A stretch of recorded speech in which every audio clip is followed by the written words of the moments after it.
We pass by thousands of people every week, but do we really know them? If we just listen to them, would we learn something? I'd like to introduce you to a friend of mine. This is Ordinary People. I'm Dozer and I'm a glassblower. I first grew up over in Westport, really close to 39th Street, and then my mom got a house over in Kansas, like Mission, Kansas, and then moved over there. Like in my childhood, just kind of like always been fascinated with art, you know, like drawing, painting, and then I got introduced to a bunch of good homies that got me into skating. I did a lot of skateboarding throughout like middle school and high school, but I don't know, I didn't find glassblowing until like 21, maybe 22. Never really thought of like glass as like a total option of just like even an outlet, you know what I mean? I did know somebody, and he was like apprenticing underneath a really well-known glassblower in the Midwest. You started talking to him, started hanging out more, started pestering him more, because I just thought it was really cool.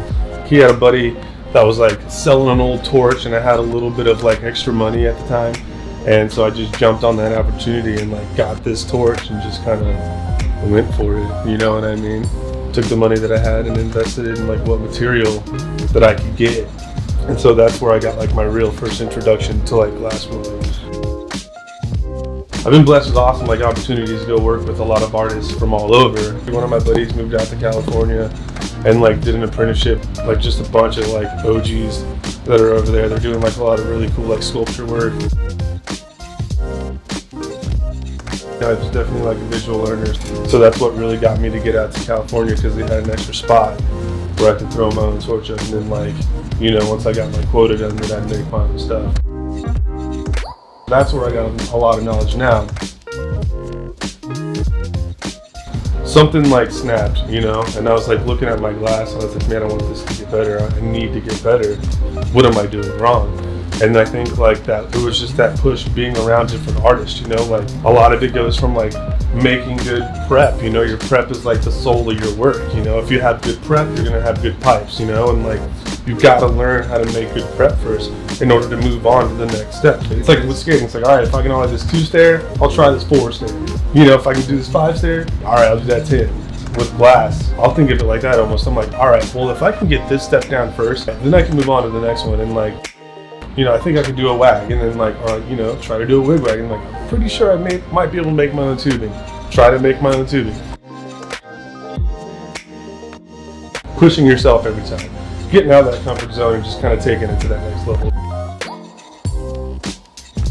I learned a lot from my chat with Dozer, but 3 things stuck out to me as most important.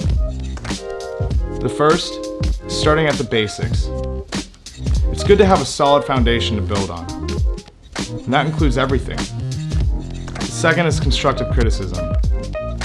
Constructive criticism is one of those things that often gets taken as negative, and I don't think it should.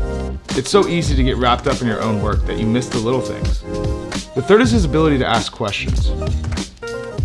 If you don't know the answer to something, ask someone who does. One guy named Contrabeso, his style is insane. He like does this like insane work, you know, just in like bending barriers. You're like, man, I didn't even know you could do that with glass. There's so many different techniques and sections, and that's what got me into it. I was like, oh my god, like, I want to learn all of that. I want to do it, you know, it's like, I want to make that.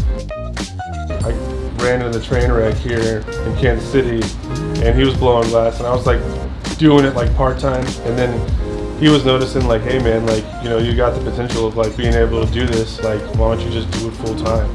So he really helped push me to that point. And then everything just fell into place more, and like glassblowing even became more of my life to where I'm at now. Yeah, I mean, I'm still learning a great deal every day, but I think if anything now, it's like I need to be around people that are even better than me, you know what I mean? Or even like just, I need more knowledge, you know, that you never, I feel like in this medium, you never stop, you know? Sometimes even like when I think I have color down, starting all over and working from clear again from scratch, you know? I've had homies be like, yo, you gotta go back and just work on your shaping and your evenness in glass, and sometimes it takes a while. I'm Ian Pittman, and this is Ordinary People.